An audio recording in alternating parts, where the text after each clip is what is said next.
अस्सलामुअलैकुम स्टूडेंट्स, मेरा नाम है अब्दुर्रहमान अब्बास। आज की वीडियो हमारी डिस्पेंसर टेक्निक के लेक्चर पर है। डिस्पेंसर टेक्निक का चैप्टर नंबर 1 इंट्रोडक्शन के जो सेकंड टॉपिक है बेसिक मेडिकल टर्मिनोलॉजीज़, उसके बाद लेक्चर है। पार्ट 2 है लेक्चर का। लेक्चर नंबर 1 मैंने अपलोड कर दिया था, जिसमें मैंने आपको नंबर 1 एक्यूट से लेकर क्रोनिक ऑब्स्ट्रक्टिव पल्मोनरी डिजीज़ तक बेसिक मेडिकल टर्मिनोलॉजीज़ के बारे में बताया था। उम्मीद है वो आपको समझ आ गई होगी। आज हमारा पार्ट 2 है बेसिक मेडिकल टर्मिनोलॉजीज़ के हवाले से, जिसका नंबर 7 है। 7 नंबर पर जो आपकी बेसिक मेडिकल टर्मिनोलॉजी है वो है एडहेरेंस। एडहेरेंस का मतलब है किसी डॉक्टर या हेल्थ केयर प्रोफेशनल की दी हुई हिदायत को पूरे एहतमाम के साथ फॉलो करना। यानी अगर डॉक्टर ने कहा है कि आप रोज़ाना 2 दफ़ा एक ख़ास दवा लें, तो आप उसी तरीके से उसी वक्त पर दवा लें। एडहेरेंस का असर रिकवरी पर होता है। अगर कोई पेशेंट अपनी दवा टाइम पर और सही तरीके से लेता है तो उसकी बीमारी जल्दी और बेहतरीन तरीके से ठीक हो सकती है। लेकिन अगर पेशेंट दवा लेना भूल जाए या अपनी मर्ज़ी से रोक दे तो बीमारी बढ़ सकती है। ये ठीक होने में रुकावट आ सकती है और ठीक होने के बजाय पेशेंट और ज़्यादा बीमार होगा। आसान लफ्ज़ों में एडहेरेंस का मतलब है डॉक्टर की दी हुई हिदायत पर सही तरीके से अमल करना। According to your PMF syllabus book, जो आपकी बुक पर लिखी हुई है डेफिनेशन के according, adherence to long term therapy is defined as the extent to which a person's behaviour taking medication following a diet and or executing lifestyle changes corresponds with agreed recommendations from a health care provider। और अगर आपने इसकी आसान definition करनी है तो वो भी आपको स्क्रीन पर शो हो रही होगी। Adherence means following the doctor's instructions properly and regularly without missing doses. ये मैंने आपको बता दिया मेडिकल टर्मिनोलॉजी के बारे में, जो कि नंबर 7 है एडहेरेंस। अगर आपका कोई इस बारे में मज़ीद कॉन्सेप्ट क्लियर करना हो या कुछ क्वेश्चन हो तो आप मेरे से कमेंट सेक्शन में पूछ सकते हैं। नेक्स्ट है adverse reaction, adverse drug reaction ADR। Adverse reaction का मतलब होता है जब किसी दवा को लेने के बाद ऐसी असरात पैदा हो जाएं जो पेशेंट के लिए नुकसानदा साबित हों। जैसे कुछ लोगों को किसी दवा से एलर्जी हो जाती है, उल्टी होती है, स्किन पे दाने निकल आते हैं या कभी कभी बॉडी के अंदर किसी ऑर्गन को नुकसान होता है। एडवर्स रिएक्शंस हमेशा अनएक्सपेक्टेड होते हैं और उनका इंटेंसिटी हल्की से लेकर बहुत सीरियस तक हो सकती है। ADR का समझना ज़रूरी है ताकि पेशेंट को सही वक्त पर इलाज दिया जा सके। आसान लफ्ज़ों में एडवर्स रिएक्शन का मतलब है दवा के नुकसानदेह साइड इफ़ेक्ट्स जो कि हेल्थ को हार्म करते हैं, जो आपकी हेल्थ केयर को डिफ़िकल्टी क्रिएट करते हैं। आपकी जो बुक पर डेफिनेशन लिखी हुई है वो है a response to a medicine which is nauseous and unintended and which occurs at doses normally used in man for the prophylaxis, diagnosis or therapy of disease or for the restoration, correction or modification of physiological function। इसकी easy definition है adverse reaction means harmful और unwanted effects caused by a medicine. ये भी आपको clear हो गया होगा इस मेडिकल टर्मिनोलॉजी का कॉन्सेप्ट कि ये किस हवाले से यूज़ होती है। इसके बाद जो 9 नंबर है आपकी बेसिक मेडिकल टर्मिनोलॉजी, वो है बायो अवेलेबिलिटी। बायो इक्विवेलेंस का मतलब है 2 अलग अलग मेडिसिन का ब्लड में लगभग एक जैसा असर दिखाना। यानी कि अब 2 मेडिसिन हैं, दोनों का काम एक है लेकिन उनके नेम अलग हैं। आपको मैं इसकी मिसाल भी दूंगा। जैसे एक ओरिजिनल ब्रांड की टैबलेट और एक सस्ती जेनेरिक टैबलेट, अगर दोनों का असर बॉडी में बिल्कुल एक जैसा हो तो हम कहते हैं दोनों बायो इक्विवेलेंट हैं। ये जानना ज़रूरी है जब हम ब्रांड की जगह जेनेरिक मेडिसिन प्रिस्क्राइब करते हैं ताकि पेशेंट को वही फ़ायदा मिल सके। आसान लफ्ज़ों में बायो इक्विवेलेंस का मतलब है 2 दवाइयों का ब्लड में एक जैसा असर दिखाना।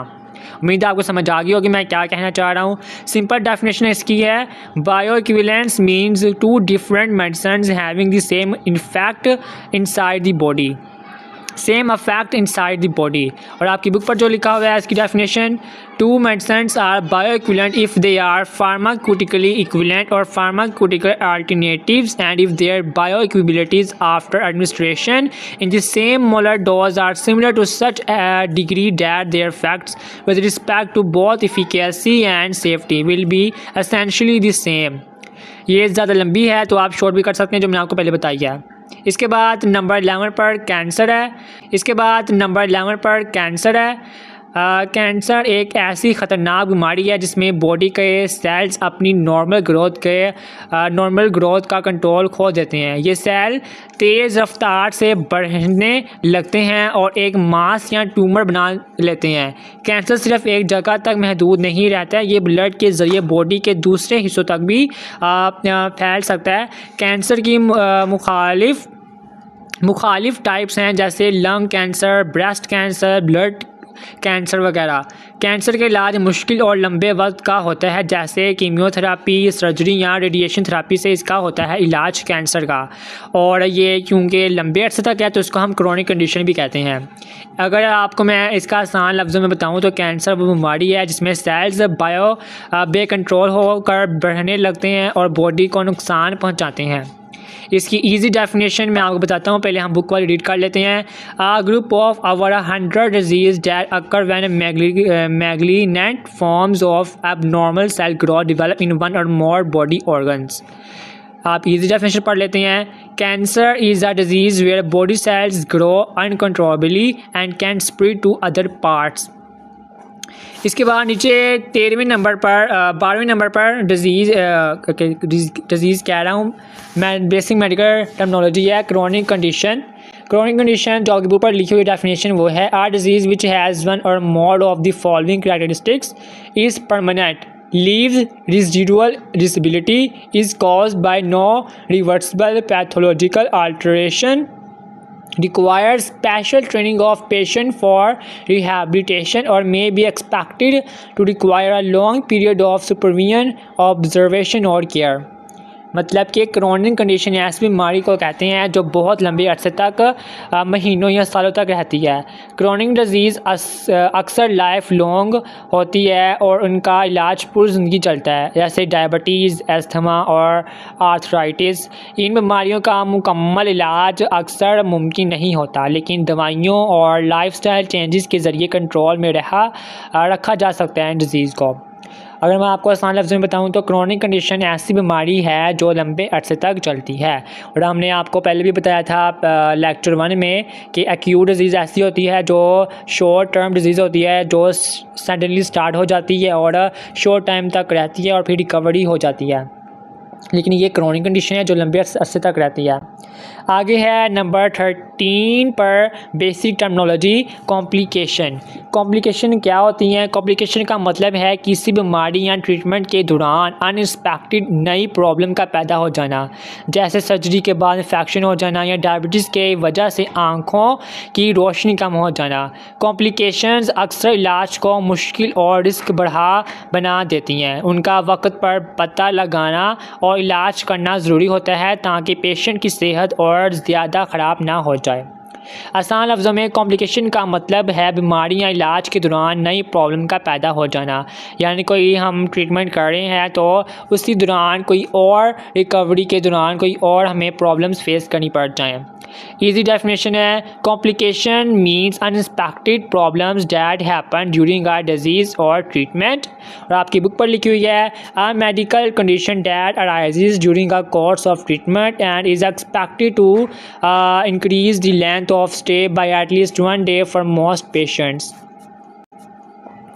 नंबर 14 पर है कंपाउंडिंग का मतलब है किसी पेशेंट के लिए स्पेशली एक कस्टमाइज्ड दवा तैयार करना। जैसे अगर किसी को किसी ख़ास स्ट्रेंथ, फ्लेवर या फॉर्म, लिक्विड या क्रीम में दवा चाहिए तो फार्मासिस्ट वो दवा स्पेशली बनाता है उस पेशेंट के लिए। कंपाउंडिंग अक्सर उन लोगों के लिए होती है जो मार्केट में अवेलेबल नॉर्मल मेडिसिन को बर्दाश्त नहीं कर पाते या जिनको स्पेशल रिक्वायरमेंट होती है, जैसे बच्चे या एलर्जी वाले पेशेंट्स।